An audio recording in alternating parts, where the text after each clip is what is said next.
Automatikong tumahip ang dibdib niya sa natano. James, in his usual handsomely rugged self, stood right outside Nami household, in flesh and blood. Ang hirap absorb sa utak at paniwalaan na nasa mismong Louisiana ang asawa. Sa nagdaang mga araw at gabi, ito lagi ang laman ng utak niya simula nang tumuntong siya sa lugar na ito. Sinundan niya ako. May pagbubunyi sa kanyang puso. Kaninong sasakyan kaya ang ginamit nito? Wala naman itong pick-up sa bahay. Maliban sa madalas nitong gamiting Lamborghini, isang SUV, Hummer, Jaguar at Ducati ang nakaparada sa garahe. Pati suot nito ay sinimplehan lang, kahit halata pa ring may sinasabi ito sa buhay. Sa tangkad nito ay nagiging unano yata ang ilang kalalakihang naruroon. Lalapitin ko ba siya? Para na siyang natatanga na hawak pa rin sa kamay ang sandok. Nanginginig pa nga siya na hindi niya maintindihan. Pati tuhod niya, nais nang bumigay. Kanina lang ay naghihinampu siya kay James, pero ngayong nakita niya na ito, ay tila lumipad yata sa alapaap ang anumang sama ng loob. Hayon Patrice, ang hinahanap mo. Ngayong nandito na sa harapan mo, ay para kang timang na natutulos sa kinatatayuan, she scolded herself. Hanggang sa napadako ang paningin ni James sa kanya. Her world suddenly stopped spinning, and the only thing that mattered was that set of beautiful gray eyes. Mga matang may kakaibang kislap, habang nakakaugnayan niya ng mga titig. Naroroong gusto niya itong takbuhin at liguan ng halik, pero napupuno siya ng kaba at hiya na rin. Kuya, si Nami pa ang mas naunang lumapit at sumalubong kay James, nang makita itong nakatayo sa labas ng tarangkahan. Pasok ka kuya. Wow! May bitbit ka pa talagang cake. Ang paglapit ni Nami ang pumutol sa magkadugtong nilang mga titig. Kinuha ni Nami mula rito ang hawak na kahong bitbit nito. May tatak ng red ribbon. How thoughtful. Nag-isip pa talaga ito ng regalo. Sa pagtitext lang naman ito sa kanya hindi thoughtful ah. Habang papasok si James sa loob, dito nakapako ang atensyon ng lahat. Asawa mo ba yun Patrice? Si Aling Delia na tumabi sa kanya. Kagagaling lang nito sa kusina, bitbit ang umuusok na sabaw. Marahil ay nagtataka ito sa inasal niya, opo. Abay salubungin mo. Piruin mo at sinundan ka pa talaga. Saka pa lang din siya tuminag nang sikuhin siya ni Aling Delia. Umakbang siya at sinalubong si James, na ngayon ay kaagapay ni Nami palapit sa kanila. Kumahakbang itong papalapit ay hindi mapuknat ang mga titig ni James sa kanya. May kung anong sense of longangness roon. Imposible. Ni text nga ay hindi siya naalalang padalhan. Bakit ka nandito? Umiyok ang boses niya. Siguro dahil masyado niyang sinusuppress ang excitement. At sa lahat, iyon pa talaga ang unang-unang nanulas sa lalamunan niya. Nakita niyang kumunat ang noo ni James. You're not happy to see me. Ang husay umarte, nagtunog naghihinampu ito. Akin na nga iyang sandok ate, para may akap mo si kuya. Di na niya nagawang sagutin si James, nang sumingit ang makulat na si Nami at inagaw ang hawak. Then, in an instant, she was held by his warm embrace. Mahigpit na yakap ang bumalot sa katawan niya. It's as if he really missed her so much. I called many times mula kaninang umaga, but I couldn't reach you. Sinundot siya ng konsensya sa nalaman. Pinatay niya ang cellphone sa labis na hinampo kanina. How foolish she was. Sorry. Dala marahil ng guilt at mas humigpit pa ang pagyakap niyang pabalik kay James, at halos tumingkayad na siya para lang maabot ang leeg nito. Wala na talaga, tumilapon na sa kung saan ang walang katuturan niyang lihim na pag-aalboruto. Isang yakap lang nito. Sa namimiss niya ang bango nito. Ang matigas na dibdib, ang matitipunong mga braso at ang halik nito. But kissing in front of all these people would be a crime. Kating-kati na rin siyang halikan ni James. Kuya, magyayakapan na lang ba kayo ni ate hanggang mamaya? Lumipad sa utak niya na nasa gitna sila ng karamihan. And they were like a scene in a movie, that everybody watches. Napapahiya niyang itinulak ang katawan ni James. Nakakahiya. Lahat ng sulok ng kanyang mukha ay sinabuyan ng init. Nevertheless, ipinakilala niya si James sa mag-anak. Malugod itong nakipagkamay kay Mang Dolfo at Aling Delia. Ikukuha muna kita ng pananghalian mo ha. Naiwan ito sa mag-asawa at mga kasalo ni Mang Dolfo. Habang nagsasandok ng pagkain, ay manaka na kanyang tinitigan ang asawa. Minsan ay lumilingon din ito sa kanya, at sa bawat beses na nagtatagpo ang mga titig nila, sumisilay ang matamis nitong ngiti. Matatapos ka talaga sa ginagawa mo, Patrice. Sinubukan niyang ituon sa paghahain ang pansin. Gawain na namiss niyang gawin sa loob ng ilang araw lang na nagkawalay sila. God! Ang saya-saya niyang muling gawin ang bagay na ito. Sa sobrang saya, ay nanginginig pa ang kamay niya. Mabuti naman at hindi ka nawala, sir. Rinig niyang tanong ng kung sino kay James. Sa totoo, umabot ho ako ng Quezon. Kanina pa ho sana ako, napapakamot sa ulong sagot ni James. Kinurot ang puso niya sa nalaman. Ilang oras din pala itong nasa daan. Siguradong pagod na pagod ito ngayon, pero ang gaang pa rin ng mood na ipinamalas nito sa mga kaharap. Tihu, tumalab ang GPS. Ahay, mabuti naman sir, at nahanap mo ang amin sa wakas, sabat ng isa pang kasalo sa mesa ni Mang Dolfo. Ipinaliwanag pa nito, kung ano ang ibig sabihin ng GPS nang may nagtanong. James seemed to fit in. Tinanggap pa nga nito, ang isang baso ng inuming ibinigay ng isang kainuman ni Mang Dolfo. Nakikitawa pa sa joke ng mga ito. Malayo sa CEO na namamahala ng isang malaking korporasyon. Somehow, she felt proud of the man she fell in love with. Of her hobby, her husband. Oy, si ate, di halatang masaya. Nag-uumapo lang naman ang saya sa puso. Nagdudugudog ang dibdib. Siya na naman ang pinagdidiskitahan ni Nami. Tuluyan na pala siyang napahinto sa ginagawa, at nakatungangan na lang sa asawa. Ikaw talaga Nami, puro kakalokohan. Ibinalik niya ang atensyon sa mga pagkain sa buffet table. Sus, si ate, nagdidini pa sa halata naman. Yan na nga, umaapaw na yang umuusok na sabaw sa mangkok. Saka pa lang niya napagtantong tumilamsak na sa daliri niya ang mainit na sabaw na kay-init lang ni Aling Delia. Bahagyang napalakas ang aray niya kasabay ng pagbaba ng sisidlan sa lamesa. Napangiwi siya sa sakit na hinihipa ng paso. Ang show nga niya lang. What happened? Parang kidlat na nakalapit si James sa kanya, iniwan ang mga kampukan, at kaagad na hinawakan ang kamay niya. Masakit ba? You need ointment. Medicine. Mas nang ibabaw ang tuwa at kilig, kesa sa sakit ng pagkapaso sa genuine concern na ipinapakita nito. Ay, si ate, kinikilig naman. Caring is loving, Okay na ho si ate, kuya, mas magaling pa sa ointment ang kiss at haplos ninyo. Tsaka, pabonus na yakap sulpo. Mamamatay na talaga siya sa pagiging kantsawera nitong si Nami. Parang si Dexter lang din. Nami, hayaan mo na ang mga ate at kuya mo riyan. Isang salita lang pala ng tatay nito, ang magpapatiklop sa makulat na dalagita. Umayos ito ng upo. Oo nga, ate, huwag masyadong ingatera, maghanap ka muna ng sayo. Inirapan nito ang kapatid na si Julian ngunit nang makaharap ang ama, ay kaagad ding muling sumeryoso. Nami, isa pa ha. Opo, tay. Pumanhik ka sa kusina Nami, at ikuha mo ng malamig na soft drink si Sir James. Tumalima si Nami sa utos ng ina. Naiwan sila ni James, na hanggang ngayon ay hawak at sinipat-sipat ang palad niya, at patuloy na hinihipa ng bahaging napapaso. Habang dumadampi ang mainit na hininga nito sa balat niya, ay di niya maiwasang makiliti. Napakasudang ng dampi niyon sa balat niya. Ang owa mo, malayo ito sa bituka, sabay bawi niya ng kamay. Kumain ka na nga lang. Iginiya niya ito paupo sa isang mesang medyo malayo sa karamihan. Balikan ko lang ang ibang pagkain ha. Napilitan itong bitiwan siya. Na mukhang ayaw pang pakawalan ang kamay niya.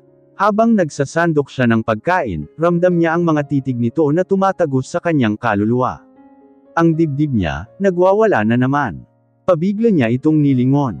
Tama nga siya, matiim siya nitong tinitigan partikular ang mga binti niya. She knew that look. Pinangatugan tuloy siya ng mga tuhod. Umiinit din ang sulok ng kanyang mukha. At parang wala itong balak na ihinto ang paninitig sa kanya ha. What? She mouthed. Ang sagot naman ng makong, kagat at bahagyang pagdila sa pangibabang labi. Napamulagat siya sa ginawa nito, ngunit mas ikinalawak pa ng ngiti nito ang naging reaksyon niya. James is seducing her in front of all these people. Loko lang talaga. Nang mamanyak sa harap ng maraming tao. Kahit ang paghakbang niya pabalik sa kinaroroonan nito, ay nakapako pa rin ang mga mata sa kanya. Eskandaloso talaga, kuya, nauubos na si ate. Heto na naman si Nami. Kababalik lang mula sa kusina, at inilalapag ang bote ng soft drink sa harap nito. Sir. Umaapaw ang pagmamala. Na-miss ko ho talaga eh. Sinakian pa nito ang kantiyo sa paligid. Tagoos man sa kalooban o labas sa ilong ang sinabi nito, ay napapailing na lang na binalikan niya ang naiwan pang pagkain, ngunit laking gulat niya nang maramdaman ang pagpulupot ng bisig nito sa kanyang baywang. Automatikong napakislot siya. May gusto ka pa bang kainin sa mga iyan? Her voice trailed off. Paano ba naman ay nauunahan ng malakas na pagtambol ang puso niya? Nagwawala ang dibdib niya, lalo at mas humigpit pa ang mga bisig nito sa kanya, at may kasama na iyong pagsinghot sa kanyang buhok. Nahihiya naman siyang itulak ito at baka mapahiya sa mga tao. Besides, James seemed to be enjoying himself. Damihan mo pa niyang kaldereta, naglalambing nitong wika kapag kuwan habang nakabaon sa gawing ulunan niya ang baba nito. Pakiwori niya ay sinisinghot nito ang buhok niya.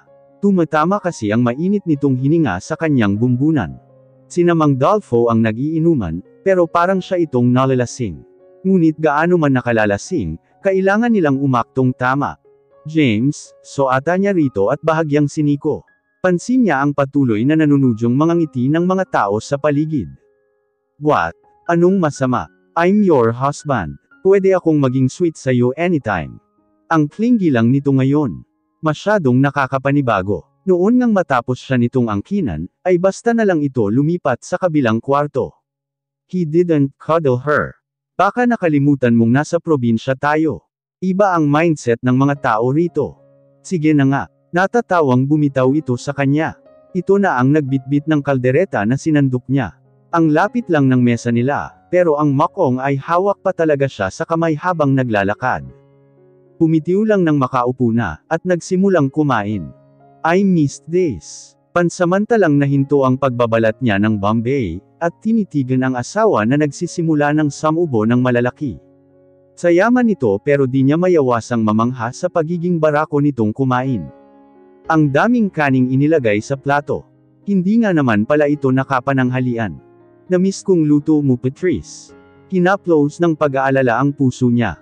Breakfast, lunch and dinner. Luto niya ang kinakain ni James. Kung saan-saan kaya ito kumakain. Ngayon niya napansing tila may guhit na itim sa ibabang bahagi ng mga mata nito. Nakakatulog kaya ito ng mabuti. Nami-miss siya. O kaya naman naglalagi sa bar.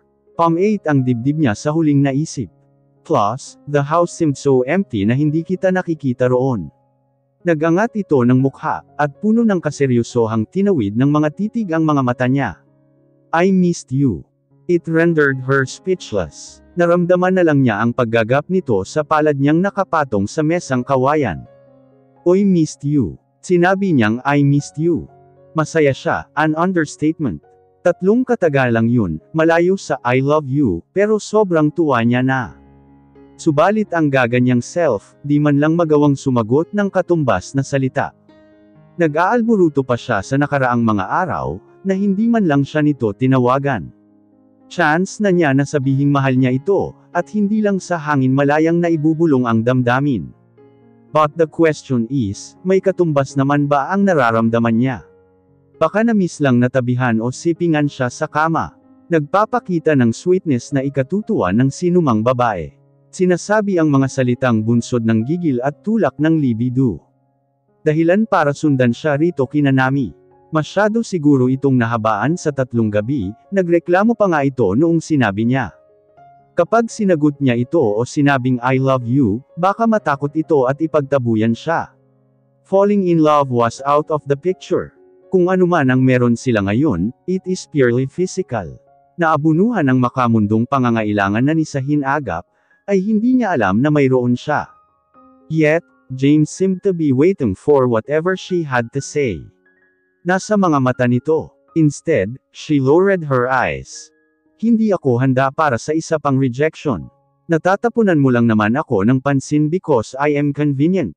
Kaya, mabuti pang kimkimin niya na lang, kesa tahasan siyang sampalin ng katotohanan. I-enjoy niya kung anong meron sila, nang hindi aasa ng konkretong kapalit. She can live with that, she believed. You just missed me on your bed, James, kaya ka nandito ngayon. Pinalot sila ng katahimikan. Hindi inayunan ang sinabi, hindi rin kinontra. All the while, tama siya. Sa kama lang ang dahilan ng lahat. Tikman mo ito. Masarap to. Pinasigla niya ang boses. Walang puwang ang pagiging emosyonal. Hindi naman siya pinilit, kusa siyang bumigay. Kaya wala kang karapatang magreklamo. Sa ilalim ng mga talukap ng kanyang mga mata, ay pailalim din niyang tinitigan ang asawa. Sa kanya pa rin nakatutok ang mga mata nito. Ramdam niya ngunit nang mag-angat siyang muli ng mukha, ay ganado na itong muling kumakain. Until the day comes, James. Until that day, pagpapaalala niya sa sarili. Umalangaw-ngaw ang matutunog na halakhak ni Nanami, at ng mga kapatid nito sa likurang bahagi ng sasakyan ni James. Nang makaalis ang mga bisita ni Mang Dolfo at Aling Delia, ay nagyaya si James na maglibot-libot sila. Ang mga naiwang kalat ay ipinagbili na lang muna kina Aling Rosita. Pasensya na ho kayo sa mga anak namin, Sir James. Masyadong makukulit, hingin pa umanhin ni Mang Dolfo na kay James nakatingin. Katabi nito sa backseat si Aling Delia. Walang anuman ho, Manong. Kasalukuyang kinakabig ni James ang steering wheel pal-iko sa main road. Sa plaza ang destinasyon nila. Magjo-joyride lang naman sila. Nais lang daw nitong libutin ang buong bayan. Saan ho ba ang pinakamalaking pamilihan dito sa inyo, Manong? May bibilhin kayo, sir? Tanong ni Aling Delia. May titingnan lang. Sa pamilihang bayan sila dinala ng mag-asawa. Mag-aalas 5 na kaya nagiging abala na rin ang palengke. Isang sa tingin niya ay pinakamalaking grocery ang pinasukan nila. Anong bibilhin mo? Kindat lang ang isinagot ni James. Pagkatapos ay hinarap si Nanami. Kids, kumuha kayo ng cart at kunin ninyo lahat ng gusto ninyo. Talaga, kuya? Mal-agad na tanong ni Julian. Sina Aling Delia man din at Mang Dolfo ay nagkatitigan. Hindi makapaniwala sa offer ni James. Sir, masyado hong nakakahiya. Huwag na ho. Huwag na ho kayong mahiya, Aling Delia, ganito ho talaga kabait itong mamang ito, aniya na nilapitan si James, at hinawakan sa braso. Isipin na lang ninyo na early Christmas bonus ni Nami yan. Ang bait at ang sipag din ho ng anak ninyo kaya reward niya ito. May hinugot si James na iilang 1,000 bill sa wallet at ibinigay sa ginang. Huwag na ho kayong tumanggi. Inalisan ni James ng pagkakataong makatanggi ang mag-asawa, nang hilahin na siya ni James palabas ng tindahan. Hawak-hawak siya nito sa palapulsuhan, subalit dahan-dahan niyang binawi ang palad. Ikinakunot ng noo ni James, halatang ayaw sa ginawa niya. Bago pa man ito makapagsalita, ay kusa na niyang pinagsalikop ang mga daliri nila. Pagtataka ang gumuhit sa mukha ni James. Alam mo bang mabuting tao ka? Mabuti ang puso mo, seryoso niyang turan. And this, aniya at napatitig sa nakaangat na magkaugnay nilang mga palad, this is a reward. Matamis niya itong nginitian at nagpatuloy na sa paglalakad sa alley. Walang ni isa mang pangungusap na namutawi sa bibig ni James. Siguro ay nagtataka ito sa nakikitang extra sweetness niya. Hindi man niya kayang tahasang isatinig ang tunay na damdamin, kaya niya namang ipadama ang init ng pagmamahal sa pamamagitan ng mga kilos. Doon tayo. Nilapitan nila ang sorbeterong nagtitinda ng sorbetes na nakasilid sa pushcart. Kumakain ka ba nito? Tanong niya sa asawa na inginuso ang 2 tube. This will be the first. I knew it. Rich kid ka kasi. Pinalingan niya ang sorbetero. 2 ho, kuya. Yung makapuno flavor, sabay abot niya ng bayad, ngunit maagap si James. Ako na. Nagkibit balikat siya at isinuksok sa sling bag ang bill na nahugot. Tsaka, isa na lang ho, Manong. Napanguso siya. Ang arte. Ayaw naman palang kumain. E di mag-isa niyang nanamnamin ito. Sinimulan na niyang kumain, habang patuloy silang naglalakad. Nagulat siya nang bigla nitong hawakan ang palapulsuhan niya, at ipinirmi ang kamay na may hawak ng pagkain. Sinong may sabing ayaw ko? Mal-agad siya nang kumagat ito sa sorbetes. Napangiwi siya. Hindi ka ba nandidiri? And that signature sexy green. Why would I? Nasipsip at nalunok ko na nga ang laway mo. Alam niyang umakyat ang init sa kanyang mukha sa sinabi nito. Hindi na talaga nahiya, at baka may makarinig sa mga taong nakakasalubong nila. Nahampas niya ito sa braso. Bastos mo talaga. Humahalakak nitong hinuli ang palad niya, at iginiyang muling maglakad. Holding hands while walking along the alley, they sure look like lovers. Nagsisimula na ring lumamig ang dampi ng hangin sa kanyang balat. Pero sakto lang. Paano pa siya giginawin kung nakaangkla kaagad ang matipunong braso ni James sa balikat niya, at mariing kinabig ang katawan niya padikit rito. Pinagpalagay niya ang kalooban, at inihimlay ang ulo sa dibdib nito. Sa kanilang paglalakad, ay napadpad sila sa simbahan ng lungsod. Walang mesa pero nakabukas iyon at may mga naglilinis. You wanna get inside? Tanong nito nang napansing sa loob na pako ang tingin niya. Okay lang sayo. Hindi pa rin naman tapos sina Aling Delia. Pumasok sila sa loob ng magkahawak kamay pa rin. The church is not exactly Barausuan style, pero maganda rin naman sa mga mata. Noong bata ako, lagi akong dinadala ng lola ko sa simbahan. Imbes na maglaro, sa simbahan ako laging tumatambay. Paano, aside sa deboto ang lola may rayuma rin, kaya kailangan ng makakasama palagi. Wala sa loob na nagkwento siya. Habang inilublob sa holy water ang daliri, at nag-sign of the cross. That explains your demeanor. Being shy, conservative. Maybe. Pero yung conservative, nahihirapan na siyang akuan. Nagtungo sila sa gitnang upuan at lumuhad siya. Nakisali na rin si James. Magkatabi sila ngayong nakaluhod sa harap ng altar, at tahimik na nagdadasal. Sa kanya naalala ang pangarap noon ang makasal sa loob ng simbahan, at maghahayag ng wedding vow sa harap ng dambana. Well, she married. Not in church but she is still a married woman. Napalingon siya kay James, nakapikit ang mga mata nito, habang nakatukod sa dalawang magkasalikop na mga palad ang baba. Nagdadasal din pala ang Maniakis na ito. I wonder kung anong laman ng dasal niya. Namaybe ang mga titig niya sa kabuuang mukha nito. Sa kanya naalala, Terence and her never went to church together. Ang mga dates nila hanggang sa pamamasyal lang sa mall, at pagtambay nito sa bahay niya. Si Jacob pa lang ang kauna-unahang kasama niyang lalaki sa loob ng simbahan, na nagdadasal. Sumagi sa utak niya ang bilin noon ng lola niya. Dapat sa mapapangasawa, iyong marunong magdasal. May kung anong nasaling sa dibdib niya. Well, this is just coincidental. Sa kanya hinugot ang cellphone mula sa bag. Pinuksan niya iyon at nag-click sa camera icon. Ingat na ingat, ninakawan niya nang kuha ang lalaking tahimik pa ring nakaluhod at nakapikit. Itinago niya ang cellphone pagkatapos sa takot na baka mayamot ito. Saka na lang niya iyon bubuksan pagdating sa bahay. Nakakahiyang makitang nagnanakaw siya ng kuha nito na parang paparazzi. Muli niyang itinuon ang atensyon sa altar, particular sa malaking rebeltong nakasabit roon. Ipinagpatuloy niya ang pananalangin hindi para humiling, kundi para magpasalamat. She is thanking the Lord for James. Pagkalabas ng simbahan ay binalikan nila ang palengke. Isang maliit na stall na nagdi-display ng mga bilaw, bayong at mga sombrerong gawa sa pinatuyong dahon ng pandan ang naraanan nila. Okay lang ba sa'yo na pumasok muna tayo dyan? Titingin-tingin lang ako. Pinagbigyan siya ni James. Pansamantalang nagkahiwalay ang mga kamay nila, nang magsimula siyang mamili sa mga paninda. Nakangiting pinulot niya ang isang native wallet, at inilagak sa counter.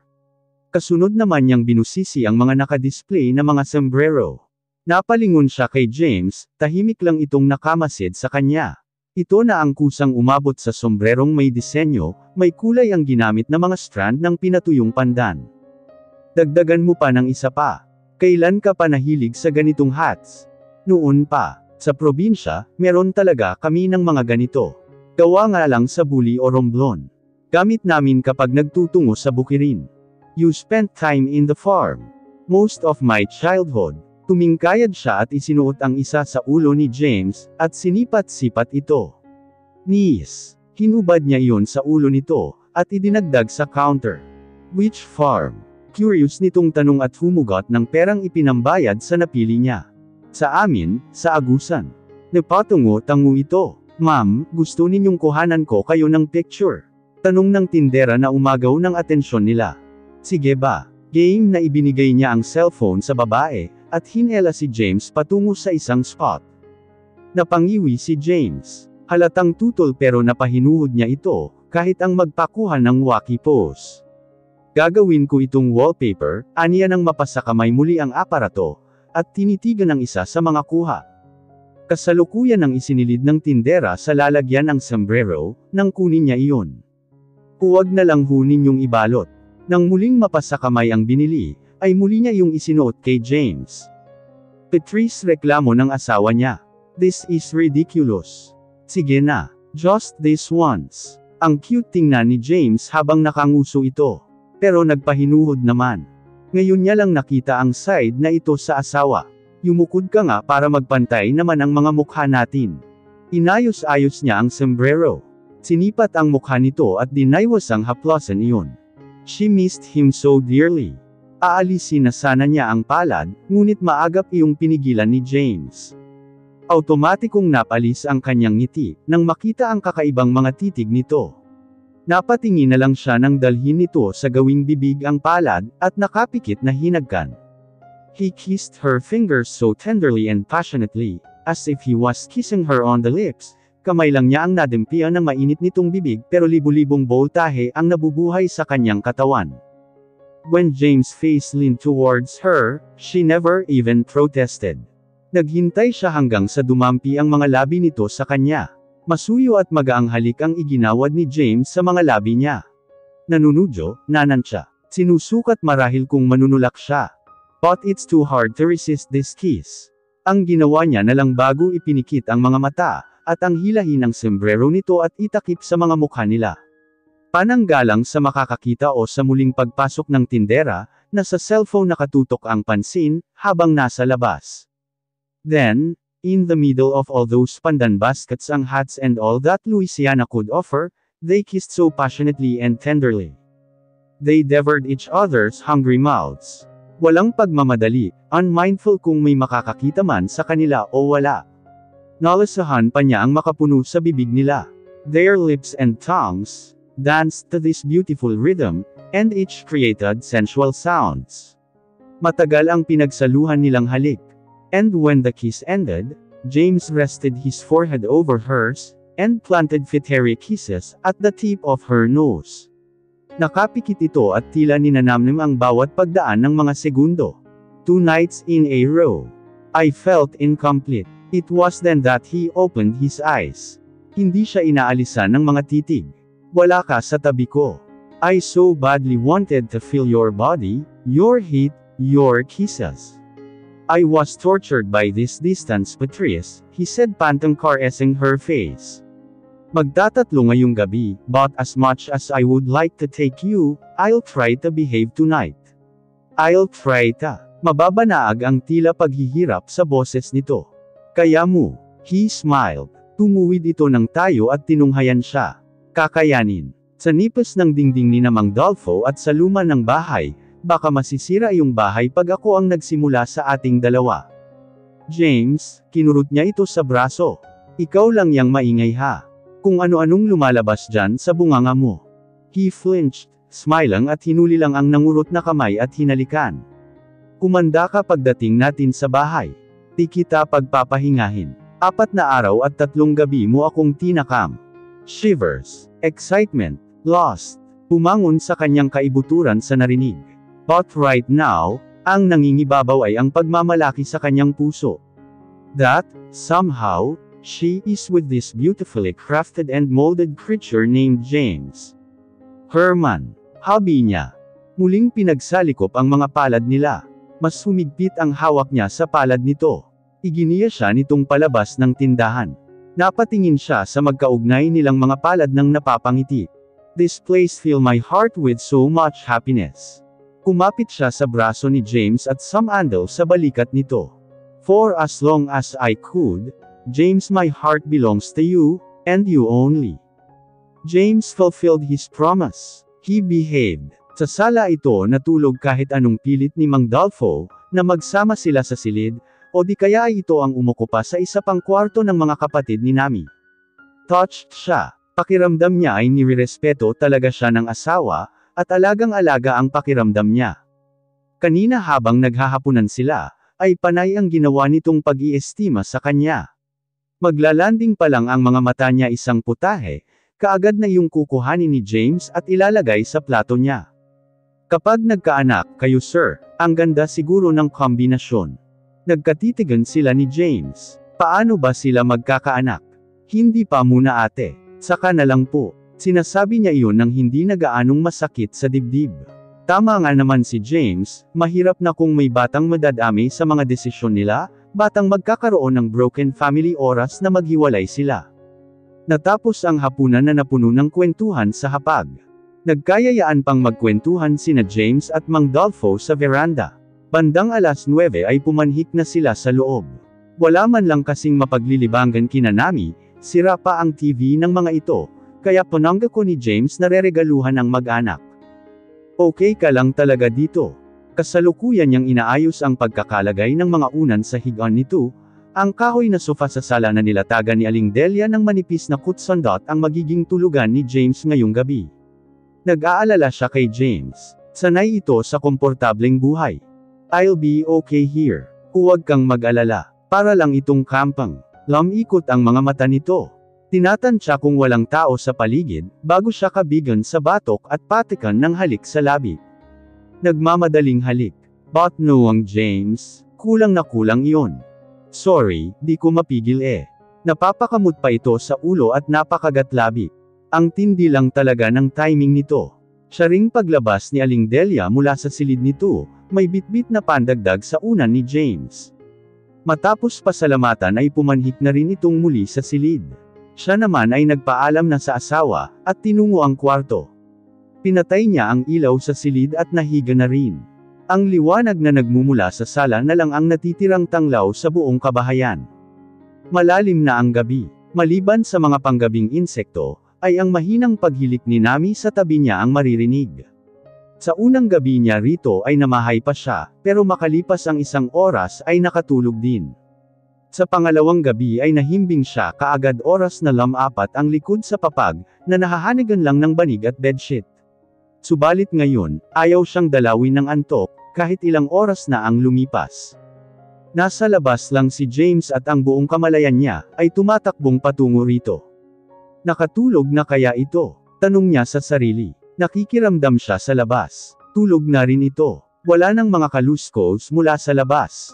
Silipin ko kaya? Kapilyahang nagdaan sa utak niya. Pumangon siya mula sa pagkakahiga, at naupo sa gilid ng papag. Nagtatalo ang kanyang puso at isip, kung maihigang muli, o sisilipan nga ito. Sa wakas ay nagdesisyon siyang dalhan ito ng ekstrang kumot. Malamig dito sa Louisiana, at baka na mamaluktot na ang asawa niya. Hinaplos ang puso niya sa nakikitang ayos nito. Malaki ang lumang sofa na kinahihigaan nito, ngunit sa haba ng mga bias at sa laki ng balto ng katawan nito, ay animo ito batang nakasiksik sa crib. Patingkayad niya itong nilapitan sa takot, na baka magising ito at maingat na inilapat sa katawan nito ang kumot. Natukso siyang haplasan ang pisngi nito, pero kinontrol niya ang sarili. Labis na control na nga ang pinaiiral ni James, di niya iyon dapat baliin. Nakontento na lang muna siyang titigan ang gwapo at pangahan nitong mukha. I will never outgrow admiring you, James. Akmang papatayo na siya para bumalik sa higaan, ngunit naramdaman niya ang pagpigil ng mainit na kamay ni James sa braso niya. Babe. There was no denying, ang namumungay na mga mata, at ang tila paos na tinig, screamed of desire. Babe. Dahan-dahan siyang nagpatangay palapit sa katawan ni James. Bumangon ito at hinela siyang paupo siya sa kandungan. Then, it happened once again. They kissed so gently. Ingat na huwag makagawa ng ingay, pilit na pilit ang mga hininga. Pinipilit ikahan ang mga ingay. James stopped the kissing, pinasadahan ng titig ang buong mukha niya, as if memorizing all her details. Nabigyan din siya ng pagkakataong lumanghap ng hangin. These lips, anito na pinaranan ng hintuturo ang contour ng namamagang labi, matapos ay kinagat ang pang-ibabang labi. It was a sexy and seductive act. Ang mga mata nito ay nag-uulap sa pagnanasa. Hinawi nito ang buhok niya na tumabang sa kanyang mukha. Sobra kung pinanabakan ito. Kinabig nito ang batok niya at dinugtungan ang pansamantalang natigil na halikan. James brushed his lips against hers. Dampi-dampi. Lahat ng sulok ay pinararonan. Then, he nibbled her lips afterwards. Mas nag-uumigting ang panggigigil nito. Ipit ang naging ungol nito sa loob ng magkaugnay na mga bibig. She must have felt scandalous nang dilaan nito ang labi niya, but she was even more. Open up baby, paus nitong pakiusap. Nakakalasing lang ang init ng hininga nitong tumatama sa kanya. Pinuka niya ang kanyang bibig. Enough to let his tongue dance inside her mouth. Goodness. This French kissing is driving her, at the edge of her seat, and James is an expert on this. Nahihirapan mang sabayan, ngunit sinisikap niya. Ang mga braso niya ay mas napahigpit ang pagkakapulupot sa leeg nito. Para kasi siyang mahuhulog sa kondongan nito gayong mahigpit na nakasuporta ang matipuno nitong braso. Nagtaas baba ang dibdib niya nang pansamantalang muling putulin ng asawa. Ang makapugtong hiningang halik na iyon. Let's get out of here. Patingkayad nilang tinaluntin ni James. Ang kinaroroonan ng sasakyan nito. Sa oras na samarado iyon, tuluyang kumawala ang pagpipigil. I'm sorry if I couldn't keep my promise. May pagmamadali sa mga kilos ni James. Pinaupo siya sa upuan sa gawing likuran ng kotse. Nagmamadali ang bawat kilos na binuksan muna ang aircon. In a flash, nagawa nitong haborin ang lahat ng kasuotan niya. Napasiksik siya at napayakap sa sarili ng samigid ang lamig sa walang laban niyang balat. James, pigil niya ang dibdib nito. Takot siyang may makakita sa kanila, kahit tinted ang sasakyan at nakapatay naman ang ilaw sa loob. Ang tanging tumatanglaw lang na liwanag sa kanila, ay ang nakasinding bombilya sa poste sa harapan ng bahay. No one will see us. Matapos yun ay hinubad naman ni James ang lahat ng saplot nito sa katawan. Lahat ng katawan, and in all glory, dinaman niya ang matigas nitong dibdib at ang well-toned abs nito. Ang init ng katawan nito, it matched the heat painted on his eyes. Pero hinuli nito ang kamay niya at hinalikan. He was not simply kissing, he was lapping every finger on her hand, na para bang dumidila ng ice cream. Each glistened with his saliva. Ramdam kesa sa nakikita. Imbes na mandiri ay mas nag-uumapoy siya, habang nakikita ang sensual na paggalaw ng eksperto nitong bibig, na natatanglawan ng ilaw mula sa labas. It was a new art of seduction. Nidadarang siya. Lahat na yata ng gagawin ni James ay nadadala siya. Then, James cupped her face and looked down at her intently. Aninag niya ang matiim na mga titig nito sa dilim. I missed you so much. Immediately, he attacked her on the lips. May pagmamadali sa bawat kilos. Tila nauuhaw na madama ang malambot niyang mga labi. Ang mga kamay ay dumama sa kung saan saang parte ng kanyang katawan. Dala ng nag-uumapoy na init ay gumawa na rin siya ng sariling eksplorasyon. She caressed his face and his hard body, and she equaled his hungry kisses. Kapwa sila naghahabol ng hininga, nang putulin ni James ang makapugtong hiningang halikan. Pinasandal siya nito sa upuan, at humarap ito sa kanyang harapan. Itinaas nito ang dalawang kamay niya at pinaghiwalay ang mga iyon. James. Huli na para itulak ito. James found what he was aiming. God. Kung saan-saan napapakapit ang kamay niya dala ng matinding sensasyon. Naroroong naitukod niya ang kamay sa bubungan ng kotse habang naiangat ang pangupo niya sa bawat nitong pananalasa. Malakas na ingay ni James, puno ng panggigigil. Pakiramdam niya ay naninigas ang kanyang mga kalamnan, nang madama ang mainit at malambot nitong bibig sa kanyang katawan. Impit ang naging daing niya. Napapaigtad siya at halos bumaon sa sandalan ng upuan ang kanyang ulo, as she arched her body and bit her lips, dila, labi at kamay pa lang pero binibaliw na siya.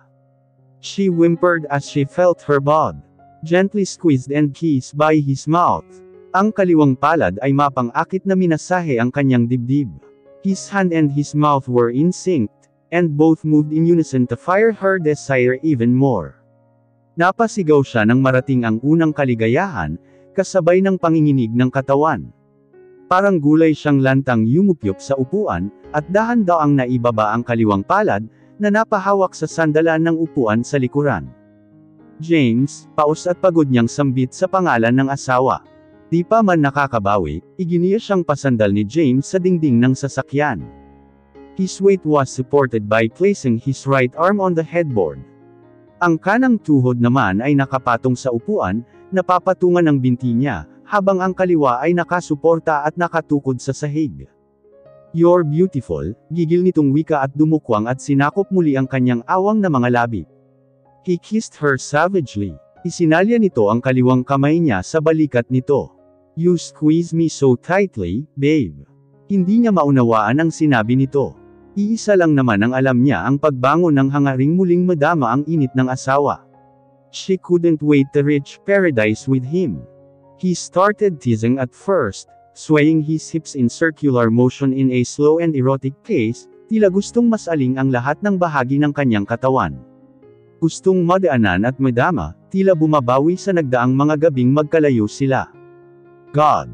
Kung alam lang ni James, kung gaano siyang binibaliw ng mapang-akit at mahina nitong mga ginagawa sa kanya.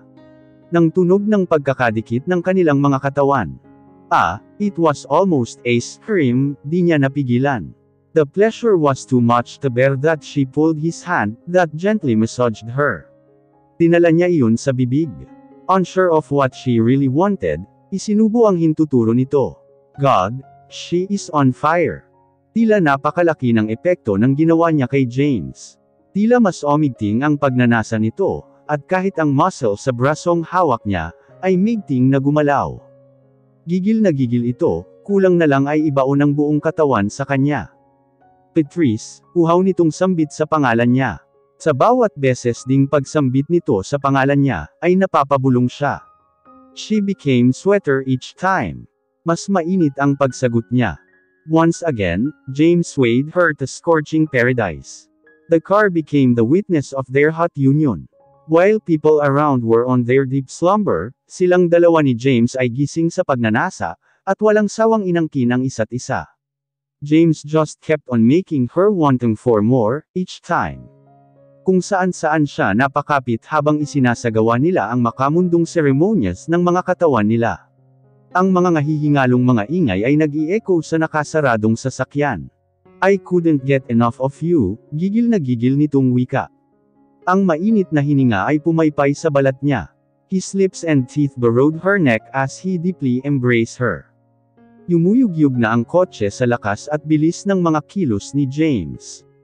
He may be rough but James made sure she won't get hurt. Iniharang nito sa pagitan ng ulo at upuan ang mga damit na hinubad nito. Looking at his silhouette, rhythmically and sensually dancing in the dark, she grew even more inflamed. Mas inyangkla niya ang mga binti sa katawan nito, mas ibinaon ang ulo nito sa dibdib niya. Ibinulong niyang doll iyan nito. James willfully obliged. He became even more. Parang nagwawalang leon ang bawat malalakas na ginagawa nito sa kanya. Ilan pang puwersa at magkasundo nilang narating ang hangganan ng init na gusto nilang landasin. Mas nauna siya gaya ng dati. Mabalasak na ang mga tunog ni James. Naramdaman niyang nanginig ito, senyales na nalalapit na ang katapusan nito, samantalang siya ay ilang beses na. He is one of a control master. Kapag nararamdaman na nitong paparating na sa sukdulan ay bumabagal o humihinto ito. Nanlalapot na ang pakiramdam niya. Magkahalong amoy at pawis ang dahilan. Hinihingal na sambit nila habang yapos ang isa't isa. And when she thought it was enough, muling nag-umpisa si James. Once will never be enough for him. Hindi niya mabilang kung ilang beses nilang ginawa. All she knew, she liked every bit of it. Their body and soul were talking in the darkness, dancing in a wonderful tune, not just in bed. It was beyond that, at least, sa parte niya. You make me crazy, Patrice. Kung ano-ano ang pwesto pinamalas ni James sa kanya. Hindi na niya mapangalanan. Iisa lang ang alam niya, anuman ang mundo at dimensyong kayang pagdalhan ni James sa kanya, taos puso siyang sasama at magpapakatyanod. Iaalay niya ang sarili ng buong buo. Nang sa wakas na matapos, ay maingat na bumitaw sa pagkakayakap si James sa kanya. Marahang ibinaba ang isang kamay niyang nakasampay sa balikat nito. Bago tuluyang humiwalay sa katawan niya, ay isang masuyong halik pa muna sa labi, ang ikanintal nito. Matagal ang halik na iyon. Gustuhin man niyang huwag muna itong umalis sa kanyang tabi, but it's enough for now. She will have all of him in their own paradise, sa bahay nila gagawin as James promised. Kaagad niyang tinakpan ng mga braso ang kanyang exposed na dibdib, at pinagdikit ang nanlalagkit at nanginginig na mga tuhod. Let's get you dressed. Kaya ko naman let me. Isa-isa nitong kinapat pinulot ang mga nahubad na damit, at binihisan siya. Pero bago pa man tuluyang masuotan ay minaka muna nitong hinahalikan siya. He sniffed her like a dog. At natatawa na nakikiliti siya. Kapag sinasaway niya kasi ay mas lalo pang nagiging pilyo. Mamaya ay abutin sila rito ng umaga. Nang makapagbihis ito ay maingat siya nitong kinarga papasok ng bahay. Hindi mo kayang maglakad. Parang nga. Hanggang ngayon kasi ay nangangatog pa rin ang mga tuhod niya, at nananakit ang gitna ng kanyang katawan. Hindi ka pinangangatugan ng tuhod. Theirs were uncomfortable positions. Sabi mo nga si Superman ako, di ba? Napangiti na lang siya at isiniksik ang mukha sa katawan nito. Habang nakayakap sa leeg nito. His sweaty skin smelled like perfume. Ang sarap din na dama niya ng ganito ang tibok ng puso ni James. Hanggang sa silid nila ni Nami ay buhat-buhat siya ng asawa. Maingat siya nitong inilapag sa tabi ng nahihimbing na dalagita, na para siyang isang babasaging kristal. Walang kamalay-malay si Nami na 2 oras din siyang nawala sa tabi nito. Para lang daw yung short time sa motel, na madalas niyang marinig sa kasamahang si Christina. Sleep tight? Okay. Pinaronan nito ng likod ng daliri ang pisngi niya. Masuyong halik sa noo at haplos sa pisngi ang iniwan ni James sa kanya. Nawala na si James sa paningin niya, pero ang matamis na ngiti ay nakapagkit pa rin sa kanyang mga labi. Hanggang ngayon, hindi pa rin siya makapaniwala, kung ano ang namagitan sa kanila ni James kani-kanina lang. Bago tuluyang naidlap ay nag-blink ang cellphone niya na nakapatong sa mesa. Hubby calling. She cleared her throat. Matulog ka na nga. Magde-drive ka pa bukas ng maaga. Pinatatag niya ang boses, kahit pa nga nais na niyang sumigaw sa kilig. Tinawagan siya ng asawa Baka gusto na namang humirit. Makakahindi ba siya? Gusto ko lang marinig ang boses mo, bungad nito. Patrice's sexy voice. Halos magbulungan na sila. Good night babe. Good night my wife. My wife. Nakakangilo iyon sa pakiramdam. Nakakakiliti. 1,000,000 boltahe ng kilig ang damaloy sa lahat ng ugat niya sa katawan. My wife. Kagat niya ang labi, upang supilan ang pagkawala ng tili, habang nakakuyom naman ang kanyang kamao. Hey, wala bang sagot? Kung titingnan sila ay para silang mga high schooler sa inaasal. Oo na, good night. Wala man lang ka sweet-sweet. Inubos ninyo na po kanina. He chuckled. Still not enough. Wala naman talagang enough dito. Ibababa na sana niya ang phone nang marinig ang sumunod na sinabi nito. You're great Patrice. With or without in bed, you are just perfect. Ayokong isipin mong pinagsasamantalahan lang kita. Na sinundan lang kita, dahil gusto kitang makasiping. I'm here because I missed you. Saka tuluyang nawala sa kabilang linya si James. Kagat labi siyang napapikit. Matutulog na muna siya, at sana sa buong pag-idlip niya, ay si James ang maglalaro sa kanyang panaginip.